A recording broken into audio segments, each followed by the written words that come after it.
I'm currently 8 months pregnant, so today's video is going to be all about pregnancy and maternity leave as a freelancer. I'm going to cover how pregnancy has affected my work and income to date, what I did well to prepare for pregnancy when it comes to work, what I would do differently if I had my time again, when I decided to tell my clients I was pregnant, how I figured out what I was entitled to from the government, what my plan is for maternity leave, and last but not least, how I plan on getting back to work. Now, before we start, I want to make it abundantly clear that I'm not an expert in any of this. I am winging it. This video is not financial advice, it is not HR advice, it is most definitely not parenting advice. What I do know is that this has been particularly stressful to figure out, and working for yourself can feel lonely enough as it is. So if this video provides you a little comfort if you too are pregnant and a freelancer or thinking about having a family, or if you just find it purely entertaining, I think it's worth making. So grab yourself a cup of tea, get yourself comfy, strap yourself in, let's have a chat.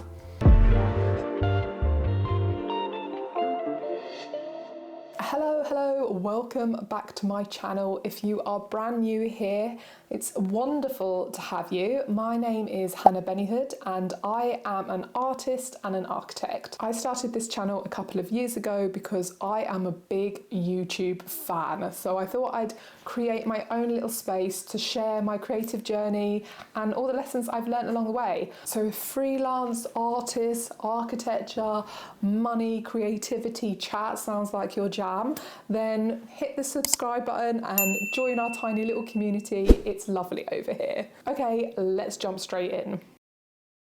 2023 was a rough year for a lot of creators, and I would definitely count myself within that category. The first 6 months, I was super busy, everything was going well, and then I had a particular project that was extremely difficult and stressful, and I ended up getting completely burnt out. I even made a whole video about how exhausted I was and how I needed to take some time off to recover and get back on my feet. When I decided to take some time off, I then happened to get very ill. It wasn't related to pregnancy per se, maybe it was related to stress, I'll never quite know, but what ended up happening was that I was completely burnt out from work. I had got some sort of viral infection, and also I was in the first trimester of my pregnancy, which is notoriously exhausting. I ended up having to take 6 weeks off over the summer, and if you are a public artist, you will know not a great time to take time off work. It is the time, especially for murals, that you are usually your most busy. Once I felt well enough to start work again, I was in the middle of building a sculpture and still towards the tail end of my first trimester, and it took all my energy just to complete this project. What has been particularly interesting about being pregnant is that I feel like it's the first time I have been really confronted by the physicality of my job and how difficult it is if you are physically impaired for any reason. By the time I reached my second trimester and I was beginning to feel like myself again, it was time to start applying for jobs and liaising with clients about future projects. But there was a problem.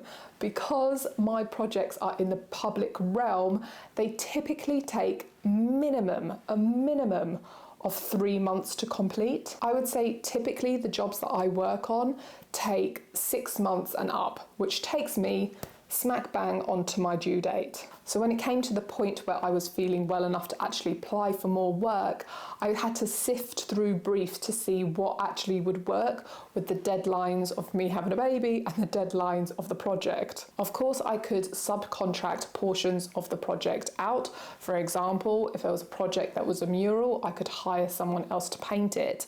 But the fact is that most of the money comes from the installation. It's actually rare that the designers are paid more than the people that install the project. So even that I had to take into consideration to decide whether certain projects were worth my time going for if I wasn't going to be the one that was able to deliver them. So I was in multiple conversations with different clients over the autumn and winter of 2023, and I don't know what it was. I don't know if it was the government being completely incompetent in this country, the inflation rise, Brexit, war breaking out, our economy shrinking, probably a combination of all of those things. But each project I was going for slowly slipped out of my fingers. The projects were either delayed indefinitely, or the brief changed so much that the artwork shrunk to almost nothing. Funds were reallocated to different elements of the project. One client seems to have just fallen off the face of the planet. And also I did a couple of bids with larger design teams that we just didn't win. So basically, for a variety of reasons, I just went through a losing streak. And that's fine, that happens. I made a whole video about how to deal with the rejection. You can watch it here.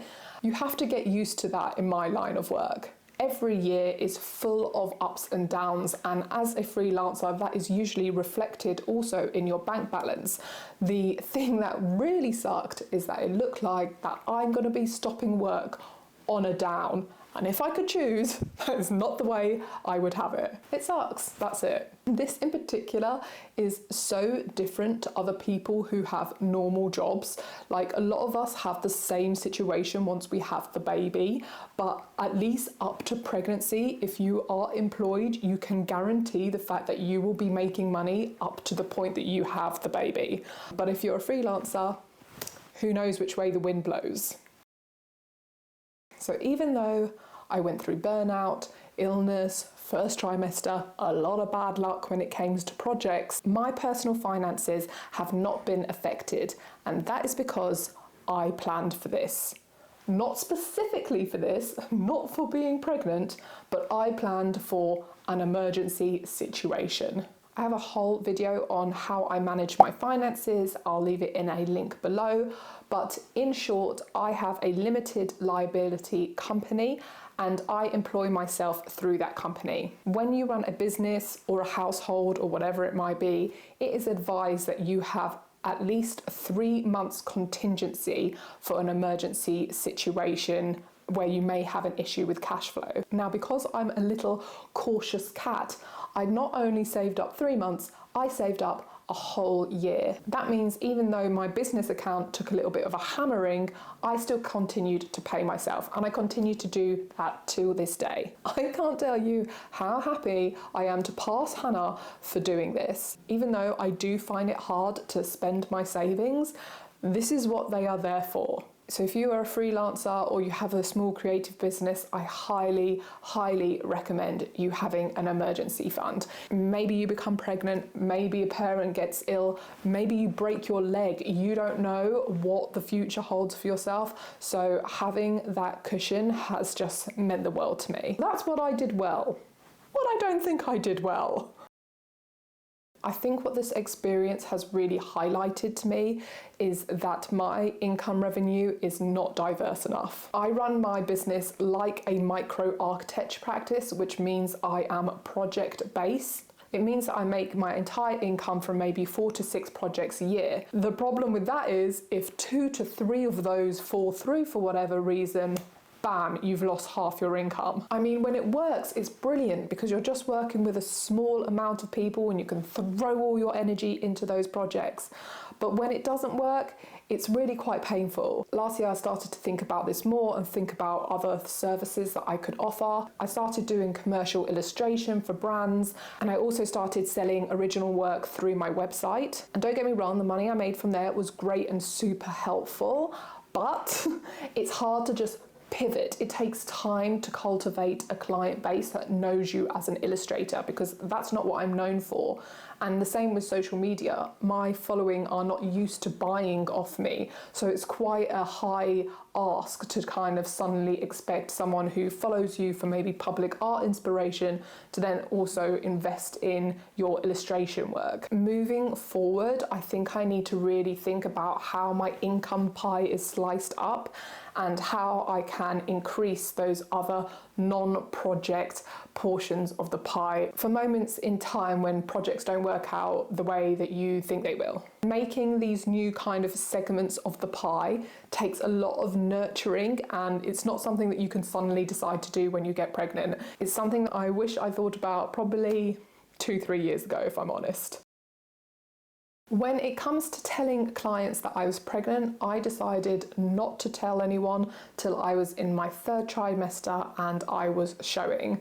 I made sure that I told people before I turned up to meetings. I didn't just want to be like, hi, surprise, I'm pregnant. There were some instances where I told clients a little bit earlier if we were talking about a project where the due date and the delivery date of the project seemed extremely close together. When I told them that I was pregnant and the due date and the delivery date of the project was very close together, I also gave them a plan of how I intended on managing what would happen if I was unable to work. Who could say if that's one of the reasons that some of my commissions fell through? I don't know. It should be noted that being pregnant is a protected characteristic under the Equality Act, but let's be real, no one's going to tell you that's why you're not going to get the job. It'll just come up for some other convenient reason. I personally decided to keep it quiet for as long as I felt that I could without damaging the trust and relationships that I have invested in the existing clients that I have. Okay. Oh my God, figuring out maternity and paternity leave is so complicated. When you find out that you were pregnant, yeah, sure, tell your friends, tell your family, whatever. But I think you should find someone who understands HR, and you need to call your accountant and let them know. So when it comes to comparing what you might do for maternity leave versus me, it's so hard because everyone's setup is completely different. But let me tell you my setup, so in case you're comparing, it might help for context. I am 37 years old. I am married to a man. He works for the NHS and he is the higher earner of the two of us. Maternity leave on the NHS is relatively good. Paternity leave on the NHS is awful. So Jake is entitled to 2 weeks of paternity leave at full pay, and that is it. He is eligible for shared parental leave, which means that I could give him some of my maternity leave, but there are no enhanced benefits from the NHS for this. So any shared parental leave that Jake decides to take is essentially a 90% pay cut. When it came to figuring out my own personal finances, I called my accountant and went through the options. Obviously, you want to try and get as much financial help from the government as humanly possible, which is basically peanuts in this country. Now, this is all very complicated and you're going to have to do your research because things change all the time. But when I was looking into it, the calculations on what you receive on the government were based off what you were earning from 15 weeks before your due date and the average amount of that, and they use that to calculate. It's all very complicated. Again, if you are in a regular job, it might be worth you trying to get a bonus or try and raise your salary in some way, shape or form to make sure that the money that you get back from the government is higher. But if you have a similar setup to me where you have a limited liability company, you're a tax efficient girly and you take most of your money through dividends, then you're in a different situation, because it might mean that giving yourself a bonus might mean that your tax goes up so much that it defeats the object of getting the bonus in the first place. So in conclusion, I too am basically eligible for just statutory maternity pay. When it comes to the actual nuts and bolts of how I get this money, once you get to your 3rd trimester, you're given a MAP B1 form by your midwife, and I've just handed that over to my accountant and they are sorting it. So I don't need to think about it. They make it happen. Magic. So taking all of that into consideration, what is my plan for maternity leave? Jake very much wants to be a hands-on dad, especially at the beginning. And We're quite sure that we're only going to have one child, so this is going to be a once in a lifetime opportunity for us. So we have decided that Jake is going to take his 2 weeks paternity leave, then 2 weeks holiday pay, and then 2 weeks shared parental leave. So Jake is going to take 6 weeks off once the baby is here. And I just think that's going to be like such a special and wonderful time for us. And I'm actually really excited about it. And even though it's frustrating that he has to use holiday and get a 90% pay cut for 2 weeks of it, I think it's just going to be such a special time for us, and I'm really glad that's the decision that we have made. So for those 6 weeks, I too am going to be out of office. Like out of office reply on, I'm not answering, I'm not here, I'll probably delete the apps, like I'm going off grid and I'm just going to enjoy those 6 weeks of my life being turned completely upside down. I will probably leave my mobile phone number on my out of office just in case there's any kind of emergency, but I like to remind clients there's no such thing as an art emergency. Trust me, I'm married to a doctor. I've seen what actual emergencies look like. So once those 6 weeks are over, I too am going to take off my out of office auto reply on my emails.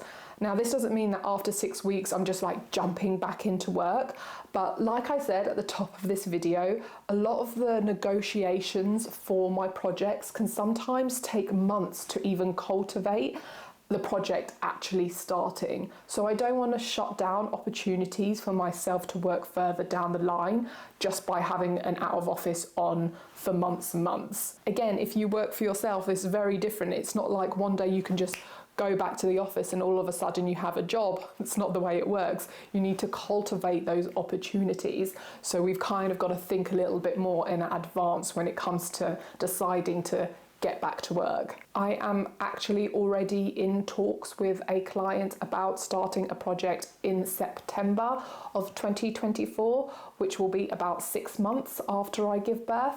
And I'm really excited about it. I'm really excited about having something on the horizon, something to look forward to, and something to work on during my mat leave. I am going to use my kit days, which are keeping in touch days, which you can basically work and get paid to work and still receive your statutory maternity benefits from the government during this time. So I'll be using my kit days to be able to facilitate that specific project. We've also started looking at nurseries and childminders, and our current plan is to put the baby into childcare at 6 months. To get your kid into childcare, you usually have to do a minimum of 2 days just to help them settle in, because 1 day isn't really enough. So that would be 2 days in childcare. Also, Jake actually works 4 days a week, so that would be 1 day a week. Jake would look after the baby, and also I am extremely fortunate that I have parents in London, and they too have agreed to take him for 1 day. So that's 2 days paid childcare, 1 day with Jake and 1 day with my parents, giving me a 4-day working week. Dream. Now, these plans are very loose at the moment. I'm not going to put any pressure on myself to get back to work instantly. I don't know how I'm going to feel about returning to work. I also am not so sure how I'm going to manage complicated installs, because they're very rarely a sort of 9 to 5 situation. So I'll still have a lot of figuring out to do, no doubt, when it comes to the point of me getting back to work. And also, you know what they say about plans, you make plans and God laughs. So I'm not sure if any of this is going to go as I imagined, but what I can do is maybe check in again this time next year and let you know how it went, what I thought would happen, what actually happened, and just share the knowledge that I have gained across this kind of transitional point within my career. That is it for today. That is plenty long enough. I hope you enjoyed it. If you have any questions, feel free to just drop them in the comments. If you enjoy this video, please give it a thumbs up and subscribe to my channel if you want to see more stuff. I don't know when I'll be back, because who knows. If you're watching this and you are pregnant and you are planning your maternity leave, good luck. I wish you all the best of luck in the world. And you know what? I reckon if we can get through working for ourselves, we can get through anything. I'll see you on the other side.